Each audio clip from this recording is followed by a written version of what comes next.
Hey everyone, welcome to the LittleBigPlanet 3 Speedrunning Guide by PPJ and me, Rabbit Jellyfish. After we finished the LBP1 and LBP2 guides, everyone started to joke around asking us when we were making an LBP3 guide, even though neither one of us really ran the game. Well, we're actually going to do it, so joke's on you. A big reason for this was that the game made it into AGDQ recently, so I actually started to practice running the game a bunch, which led to people finding some really big skips that are worth explaining. That said, if you're familiar with the previous speedrunning guides, I should warn you that this one will most likely be a fair bit shorter. Spoiler alert, but at least 11 levels in the game get completely skipped in a speedrun, so we're not even going to touch those levels in this guide. Anyway, as with the previous guides, we're going to focus this episode on basics, rules, and the intro level. First, you should be aware of the different versions of this game that exist. Not only is there a disc version and a digital version like with the previous games, but the game is also available on PS3 and PS4. The gameplay differences between the two consoles as far as speedrunning this game is concerned are very small. Probably the most notable difference between these versions is the loading times. The loading times in this game are very long, especially on PS3. The PS4 loads faster, but it's not much better. Something you can do is get an SSD and swap out your console's original hard drive with that, which makes the loading times way faster and makes running this game require way less patience. However, you should know that runs on the leaderboards are ranked based on loadless times, so any modifications or hardware version choices you make will be purely for convenience, not for making PBing easier. Another big version thing to pay attention to is the patch number. Unlike the last two games, as of writing this game is still being patched, so it's possible for an update to break certain speedrunning tricks. Lots of the tricks work on the current patch of the game, but so far I've found that the best version for running this game is 1.05. I won't go into details about why until much later in the series. If you've already upgraded the game and want to speedrun on version 1.05, you'll have to delete the patches to revert to 1.0 and then re-update to version 1.05. On the disc version, you just need to delete your game data and re-update when you put the disc back in. Unfortunately, with the digital version, you'll have to delete the entire game and either re-download or load a backup before you can update back to 1.05. Before I start talking about this stuff, watch this LBP1 guide video about basic speedrunning tricks just so you can get the terminology for RCJs and LCJs down. The character physics in LBP3 are very similar to that of LBP1 and LBP2, but there are some noticeable differences if you've played both. For example, in LBP3 you can jump slightly higher and you have tighter movement controls than you did in previous games. Because of the added jump height, LCJs have different timing but give you even more height. Because of the tightened controls, you don't fall over as easily as you did in previous games, so RCJs don't work as well. However, if you want to RCJ off a corner, you can get around this problem by jumping into the corner you want to jump off of, instead of just running and jumping off of it. If you land in the correct spot at the correct angle and time your jump correctly, you'll get a higher jump. I wish I could explain it better than that, but unfortunately I can only say that it takes practice to get a feel for it. Fortunately, you don't have to do any RCJs in the current route. RCJs and LCJs also work with the other non-Sackboy characters. The height you get from the tricks scales depending on the character's regular jump height. For example, Little Toggle can LCJ super high because his normal jump is really high, but Big Toggle is pretty much terrible at everything except being fat. Also, Swoop can't do these jumps because Swoop is OP, so don't worry about it. The category we're going to be explaining in this guide is any percent no create, meaning you have to beat the story mode without doing any glitches outside of the story mode, like Overlord or God Glitch. The run also has to be done offline and with only one player, unless you want to invent a co-op category. Also, the run should be done on a clean save file, so make sure you delete your profile and adventure save data before starting. This is more important than ever because running this game becomes very different if you start the game with all the gadgets and levels already unlocked. Timing for this category starts as soon as you gain control. This happens in the introduction when you hear the controlinator sound like this, because that's the first moment you can open the poppet. Visually, that happens when you pass over the letter B in buy. When you finish your run, you can stop the timer as soon as the scoreboard pops up in the final boss level, like this. Pretty straightforward. So yeah, now we can get to an actual level. Like I said, timing starts as soon as you pass over this letter B. You can actually do some death abuse here to save a couple seconds. Once Stephen Fry starts saying stick, hold to retry and you'll warp ahead to this next checkpoint. Just make sure you don't hold too early or you'll respawn up above and end up losing time. Another trick you can do is slope jump here to get some speed. You can then conserve the speed for as long as possible by bunny hopping on the flat ground. After you've done this, make sure you keep X held down so you can swim fast through this water section. And then that's pretty much it once you've passed this tower. This cutscene isn't skippable, but once you get past the next loading screen, you can skip the following cutscene from the start menu. Anyway, that's it for the intro episode. Next is Needlepoint Peaks. See you then. Hey everyone, welcome back. This level's pretty straightforward, but it has a lot of small movement tricks in it that you should practice. At the beginning, just head to the right as soon as you can and slide down this slope. With the perfect jump, you can actually bunny hop past this gap and conserve your speed over here, but I'm pretty sure last time I successfully did this, I left Newton behind and soft locked the level, so maybe try not to go too fast. Just jump and land on the ice cubes, jump up without losing too much speed, and continue onwards. When you have to jump down a layer, the ground beneath you will fall a bit. When it stops, it'll actually bounce slightly, and if you jump when this happens, you'll get a higher jump. You can use this higher jump to move forward faster and save a second or two. Getting the timing consistent can take a bit of practice. Over here is the hold to retry section. The fastest thing to do is hold to retry as the floor beneath you collapses, but sometimes you'll bounce on the slide, lose speed, and not make it down to the checkpoint trigger before popping. The safest thing to do is start popping as soon as you land on the slide. Worst case scenario, you'll bounce, but you should still have enough time to slide down and activate the next checkpoint before popping. In the layer launcher section, it's actually possible to grab both prize bubbles during your first launch. Aim for the leftmost bubble and start moving to the right just slightly before grabbing it. You should make it far enough right to grab the second bubble before launching too far away. Then grab the other 4 bubbles as usual. Be careful of the last 2 though, they switch up the side the bubble's on. Slip jump over here, launch across, and climb up here. If Newton's sentences start getting cut off, then that means you're doing things correctly. Use the action button to trigger, use the grab button to climb along a climbable surface. Up here, you'll want to run to the right, then do a jump when you're above the pink stuff here. The ground will fall apart, and if you timed it correctly, you should land back on it like this. You'll want to slope jump off and grab onto the grabbable surfaces here. If you miss it, you can save it by jumping and grabbing onto the rightmost ladder when it's at its lowest point, so you don't lose a cycle. Wonderful work. I knew you could do it. Over here, there are a couple things you can do. The fastest thing to do is a jump similar to the one earlier, where you bounce off the ground as it's falling apart to get a higher jump. If you do that correctly down here, you can get right up to the climbable surface pretty much instantly. Just be careful not to grab the sponge as it's falling from the sky instead. The timing for the jump is harder than the earlier one, so you'll probably want to practice it more. If you miss it, you can also either do an LCJ off this box to get up quickly, or if you're consistent enough at it and don't like LCJs, you can do an RCJ. The rest of the level is mostly intended strats. For the sponges you swing across on, just make sure you stop and wait a bit for them to fall down, or you'll jump straight into the pit and lose time. You can also do a bit of bunny hopping after swinging off this spinning circle to get over here faster.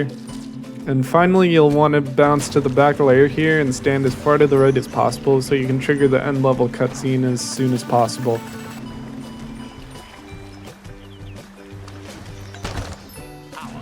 At the end of the level, don't just spam X to try to bypass the scoreboard as soon as possible. It's actually a second or two faster to wait until just after the scoreboard stops falling, then start spamming X. For some reason, this dismisses the scoreboard quicker than if you were just spamming X the whole time. And that's pretty much it. See you in the next episode. Hey everyone, this level's pretty short and only has a couple tricks in it. Welcome to my airborne... At the beginning, you'll want to stand here, pull out a sticker, and move the cursor up here. Then back out to the sticker menu again and wait for the sticker prize bubble to spawn and land on you. As soon as that happens, select the sticker and start spamming away at the X button. If you positioned your cursor correctly, you'll activate the sticker sensor as it falls from the ceiling almost instantly. Then you can position your cursor over the next sensor, close out, and spam X as soon as you get the next sticker to activate it quickly. Same for the third sticker. That is our true goal. Top secret mission briefing. Here, take this sticker. That is our true goal. The tin.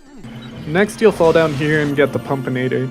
As soon as you pick it up, select it and start using it to skip the Stephen Fry cutscene. Then pretty much do what Newton says, blow the pinwheel to lower the platform, then jump up over here. With these boxes, I've found the fastest, most consistent thing to do is blow up at an angle to knock the top box over, then jump up. If you aim it correctly, you can hop up without even stopping. You can also get past the L1 part without stopping, but it's kind of close and risky if you mess up your aim. Now, there's a way of climbing up these climbable surfaces quickly that you can try here. Jump up and tap R1 as you're about to reach the edge. You should grab onto it and sort of snap yourself over the climbable surface. If you let go and immediately press X when this happens, you'll get a boost in whatever direction you were moving when you grabbed it. So if you jump and grab it from below, let go and press X, you'll get a pretty high jump, which is faster than just climbing up. Just make sure you grab back on at the peak of your jump so you don't fall back down. The timing for this is kind of precise, so it may take you a few attempts when you first try it. Definitely don't try it more than once in a run though. Now just get to the end of the level as quickly as possible. When you activate the second of these two switches, you can do a small hop away and position yourself towards the center as the cutscene starts. That way you can jump right into the escape pod as soon as it ends. Remember to delay spamming X at the end to get past the scoreboard faster. So yeah, that's this level. Mostly just micro optimizations. Don't worry though, we'll get to some crazier stuff as the game progresses. See you later. Hey everyone, welcome back. This is a pretty movement heavy level that tests your ability to use the Pumpinator. First you can skip this cutscene, so go ahead and do that. Then head over to the right, bounce over, and go back over to the left. Make sure you either pull out the Pumpinator while you're sliding on these slopes or while you're mid-jump so you don't lose any speed. When you've bounced over here, bunny hop onto these bounce pads after firing the Pumpinator straight up to uncover them. Then after you've bounced up, hold L1 and point down to pull the second set of bounce pads up to you so you can bounce up quicker. Try to land directly on this platform while blowing air at the pinwheel to make it up here faster. It's kind of a lot to do in a short amount of time, but it's not too hard. For this zipline, make sure you point the Pumpinator away from the sponge before pressing R1 to grab it. If you press R1 too early, you'll shoot a gust of air, and if you're aiming at the sponge, you'll blow it away and fall to your doom. The next part is mostly intended. With the escalator, you can jump up the first couple stairs sometimes, but if you try to jump up any more after that, you'll usually just end up jumping in place, losing time. But yeah, just climb up here and use the Pumpinator to ride these platforms across. With this pinwheel, you can blow it consistently without stopping if you aim at it carefully as you approach it and run past it, adjusting the right stick as you go. If you aim correctly, you'll spin it enough to give yourself time to climb up the ladder with no troubles. Then you can climb up this section quickly by blasting this pinwheel with short bursts of air in between jumping up.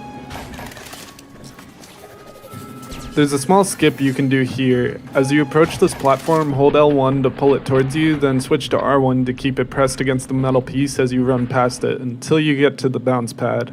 Once you're centered on the rightmost bounce pad, jump to the right and hold L1 while aiming at the platform to have it fling you over to the right.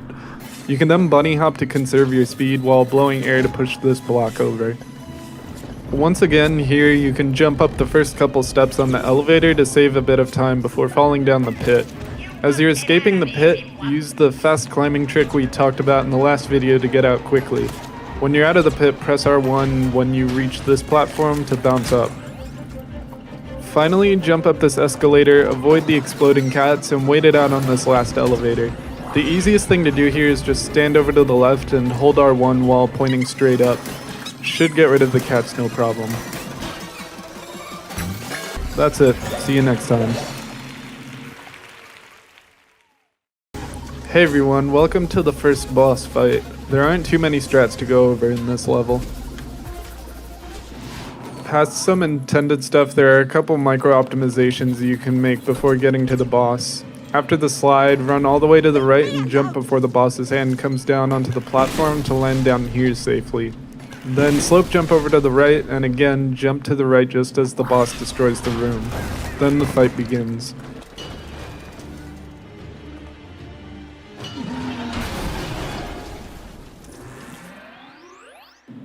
First, stand dead center as the boss tries to attack you. This will prevent it from moving its hands too much, so you'll save a tiny bit of time. After it exposes the bounce pads, run to the right and blow the pinwheel to deal damage to the boss.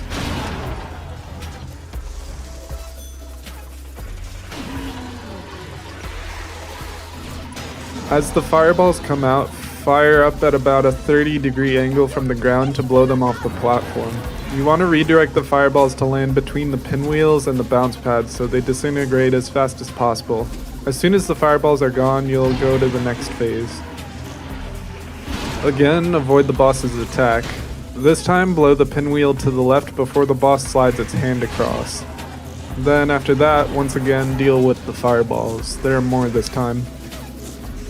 During the final phase, it's actually random which hand the boss will use to slide across the platform. To be safe, you'll want to heat up both sides. First, spin the pinwheel on the right until the boss's second attack, then jump over the fire coming towards you and start heating up the leftmost one. Dodge the boss's final attack, and regardless of which hand it slides across, you should have both heaters fully charged and you should do damage.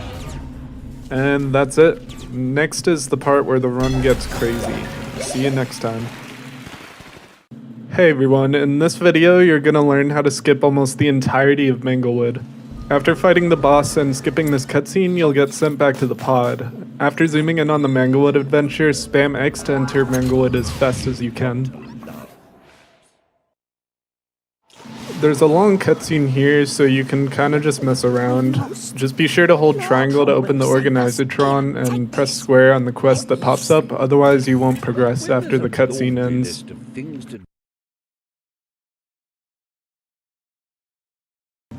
After waiting out the cutscenes, head off over to the right, jump on the layer launchers, and wait over on the right side of the elevator. It helps to click the right stick to see your name because you're going to do some stuff behind some walls, so it'll be difficult to judge where you are. Once the elevator bobs up, jump to get a higher jump than normal and try to land directly on this right side wall on the elevator. The elevator will do another lurch upwards. Right when this happens, if not very slightly after it happens, run to the right. If you landed correctly on the elevator before and you timed the run off correctly, you should barely pass in front of the character change gate that doesn't pop out of the ground until after waking up Oddsock. So if you spam triangle after running off, you should enter the change gate and turn into Oddsock. Here's what that'll end up looking like.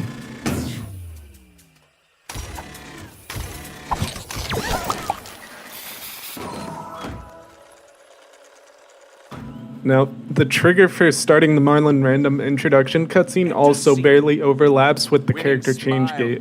If you leave the elevator too late, you may be pushed up too high and you'll start the cutscene even if you successfully turn into Oddsock. Try to enter the character change gate from lower to avoid triggering the cutscene. However, this also means giving yourself a bigger chance of missing the change gate altogether, so it's up to you whether you want to give yourself a bigger window for getting the character change at the expense of a 1.5 time loss. Anyway, if you fail, run over to the left, loop back around to where the space level is, and try again from the bottom of the elevator. If you've already triggered the cutscene but need to try again, it's slightly faster to take the rightmost path around to the bottom of the elevator past the Matilda minigame. However, this path is definitely not worth it if you haven't triggered the cutscene yet, because running to the right will trigger the cutscene. Also, this path is way more annoying to the ears. Matilda needs feeding again. If you did successfully turn into Oddsock but you triggered the cutscene, the fastest thing to do is run to the right and make your way to the boss fight. If you haven't triggered the cutscene though, you'll need to make your way over there without triggering it.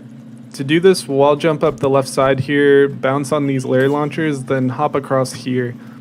On this middle platform, make sure you're in the frontmost layer. The cutscene trigger that you're trying to avoid actually extends out to the back half of this platform. So make sure you switch to the front layer after landing over here.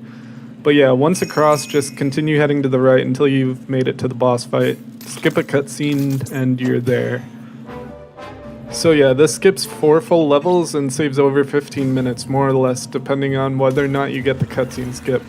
Definitely worth it to learn how to do this skip. The positioning and timing of it can be a little difficult, so just make sure to practice and don't give up if you have trouble with it.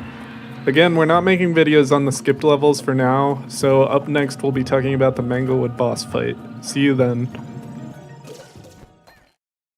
Hey everyone, this level's pretty easy. Most of it is intended, you just want to hit each button as quickly as possible. Skip the cutscene at the beginning to get started. There are a couple really tiny time savers in this level. First, die to the boss's very first attack. When you spawn, you can run to the left and hit the first button slightly earlier than usual. After the first hit on the boss, dodge the next 3 mud balls. With the next 3, stand between the second and third so you respawn at the checkpoint. You'll get ejected behind the next mud ball, and again you can hit the button about a second or 2 early. The next phase is all intended, just hit the button on the left side as soon as you can. With this big structure you have to climb on, you can hit this layer launcher early enough to land on the structure as it's still going up, which can launch you up to the second floor. The problem is that if you climb it too quickly, you'll hit the ceiling and not make it all the way up. So just make sure you don't try to climb it too quickly. Finally, just avoid all this. After the 4-block tall fire tower, stay on the left side of the field. You can hit the button as it's coming up from below before the first block even reaches you. And that's it. See you next time in the Ziggurat. Hey everyone, similarly to Manglewood, in this video we're going to skip the entirety of the Ziggurat. After skipping the cutscene at the end of the previous level, wait for the Ziggurat adventure to load and spam X to go.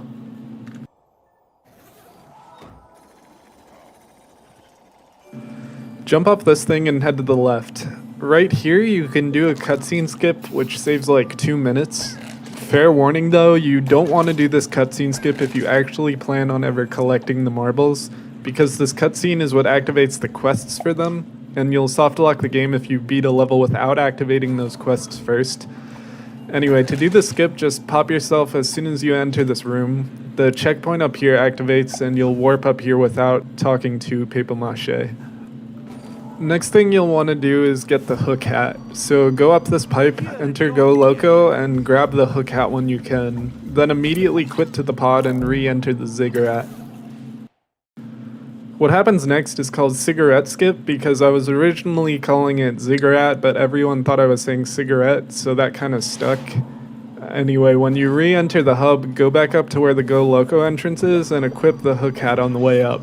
Next, run all the way to the left, get a small running start to the right, and hook onto this rail while continuing to move to the right. Somewhere around this point, jump off and try to position yourself in the middle of this pipe. If you time the jump correctly, you'll switch layers inside the pipe. If you jump too late, you won't switch layers, and if you jump too early, you'll switch layers but land on the left side of the pipe instead of inside it. You'll want to land in the middle of the pipe because if you do, you'll get ejected behind it.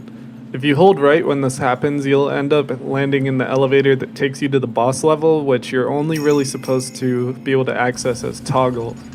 If you don't land in the middle of the pipe, there's a good chance it'll push you back outwards and you'll need to try again.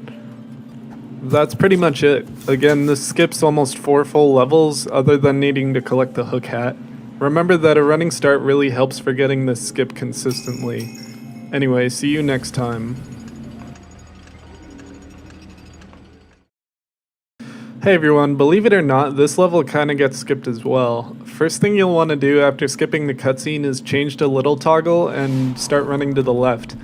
Jump straight off and die as soon as you can. Just be sure not to hit the starting checkpoint again after it's been deactivated or you'll game over and need to restart the level. After that, just spam L1. If you spam it quickly and consistently, you'll constantly switch between big and little toggle after spawning out of one of the checkpoints in the background, and as a result, you won't get ejected out of the pipe back into the level. You'll just kind of get stuck in one, and the camera will get confused and fly past at a faster speed than you can actually run. So just keep spamming L1. If you don't spam consistently enough, you may fall out of the checkpoint and lose a life, and you can still game over, so try to keep track of your lives to avoid this. If you die too many times, you may need to cut your losses and just finish the rest of the level as intended. Also, make sure you stop spamming L1 at around this point in the level when the camera zooms out a bit. If you keep spamming after the second to last checkpoint passes by, the last checkpoint won't activate and the game will soft lock. If this happens, you'll have to restart the level. So just make sure you pay attention to where you are in the level and stop at the right time. So yeah, this trick only saves about 20 seconds over a decent ace of the level, but it's still definitely worth it. See you next time.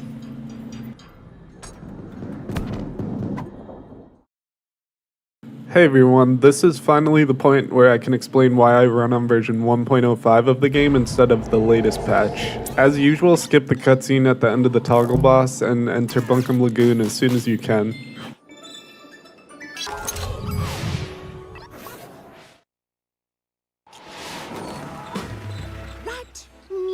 First, sit through this annoying cutscene, then run to the left and enter the tower level.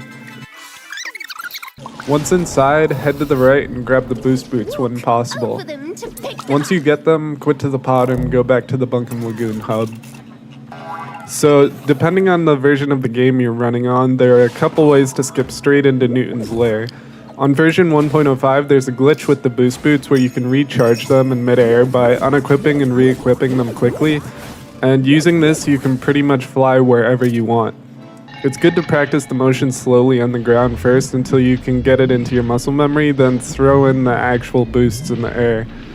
It's difficult at first because you have to use the left stick to select the power-up, but also use it to aim yourself in the air. So just practice it a lot if you run on this version. Anyway, you can use this glitch to boost up here, then fly up above these clouds to get up here.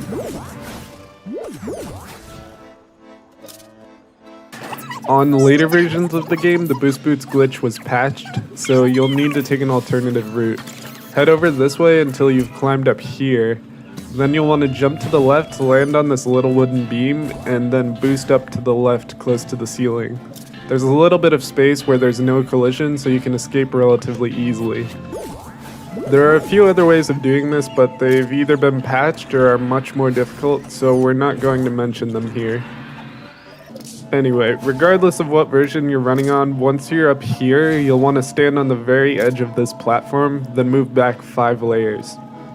If you can't move back, you'll have to move further to the left. You don't have a lot of space for it.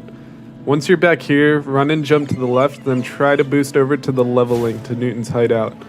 This jump is a little scarier on the latest patch because you have to get it first try, otherwise you lose a lot of time having to pop yourself and climb back up.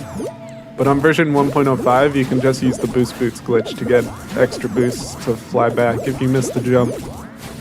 And that's it, the main part of the final chapter pretty much completely skipped. You've still got a couple levels left in the run, but there aren't many speedrunning tricks left to practice. Just getting good at the levels. See you then. Hey everyone, like I said in the last video, there aren't a lot of speedrunning strats in this level other than just not dying. But there is a little bit of stuff to know. Skip the cutscene and let's get to it. First is the odd sock section. Most of this is just platforming, but there are a few tiny time savers you can make. The first one is here at the beginning. Don't bother making a full loop, just jump off the path as soon as you hit the button. Right here, you can jump as you're leaving the green path, and you can conserve a tiny bit of speed. Later on when you get to this enemy, if you get to it fast enough, you can wall jump over before it moves the pink part away from you. If not, you can still wall jump off of the enemy without waiting for the pink part of it to land closer to you, but that's a little difficult sometimes. You can also jump over this next enemy without using the wall to the left. Immediately after that, once again, you don't have to worry about making a full loop here, just jump over the saw when you're around this point in the loop. If you do these, you can hit a good cycle on this moving platform. There's a risky 5 to 10 second time saver you can do here. Before you reach the blue plasma, run and jump off the platform over to the right, then try to wall jump off the side.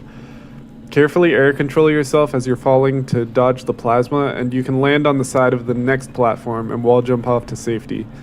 Again, it's high risk, low reward, so try it at your own risk. After this, you can finish up the odd sock section pretty easily. Next is toggle. This area probably takes the most practice and memorization, but again, there aren't really any skips. You just gotta go as fast as you can, don't die, and use clean movement. Practice makes perfect. In the water sections, remember not to be tempted by the prize bubbles, just do what you can to cut corners and move quickly. At the very end, you can skip the water launch by jumping off the ledge as little toggle and switching to big toggle to grab the sponge. Finally, you have to complete the swoop section. You can move a little bit faster horizontally as swoop by doing sort of a zigzagging up and down. Hold X to fly up a bit, then hold R1 to swoop down, then repeat. Do this to move quickly through the horizontal sections of this area. But yeah, just practice this area and you'll find consistency. There aren't any specific tricks.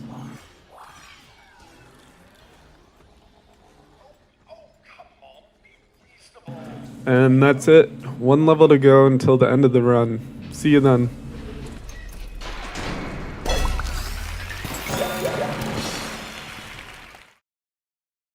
Hey everyone, welcome to the last level. Skip the cutscene at the beginning to start the level. In the toggle section, one thing to note is that, at least on PS3, switching between big and little toggle causes a small lag spike for some reason. The more you toggle, the more time loss you'll build up, and you can end up losing a couple seconds just because of that. So your goal should be to finish this section by switching as little as possible. First, avoid the walls coming towards you as best you can, but die to the saws as soon as the pink breakable walls approach you. This way you can respawn behind these walls so you don't have to switch to little toggle, and it's pretty much an auto-scroller, so dying doesn't lose any time. You'll have to use 2 toggles here to grab the bomb from swoop. Next, avoid the attacks in phase 2. You can do this deathless as big toggle if you do a couple bounces on these bounce pads. Again, you'll need to toggle twice to grab the bomb. The third phase is pretty much the same. You can do it deathless as big toggle using the bounce pads, and you can grab the bomb with 2 more toggles at the end. The swoop section is kind of annoying. Just cut corners and you should be fine. At the end, you can consistently avoid the glowing yellow balls by flying very close to the upper wall. Put the bomb in the cannon at the end to continue onward. The Sackboy section is really short. Hop on the bounce pad and equip the hook hat in midair, then grab onto this rail.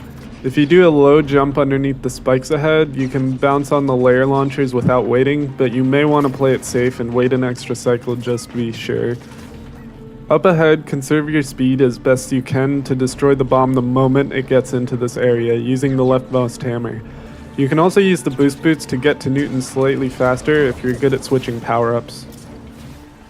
Then you just need to finish the odd sock section. Try not to collect the bubbles because you can cut a lot of corners and make some earlier jumps if you don't pay attention to them. Also, make sure you jump over this portal instead of running through it, like most people probably do.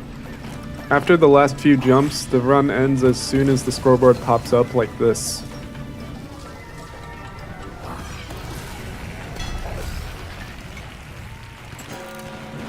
So yeah, that's it. Hopefully this guide is useful to you if you want to speedrun LBP3. Remember, you can always ask us for help if you need it, or ask to join the LBP Speedrunning Discord to talk with other LBP speedrunners. See you later.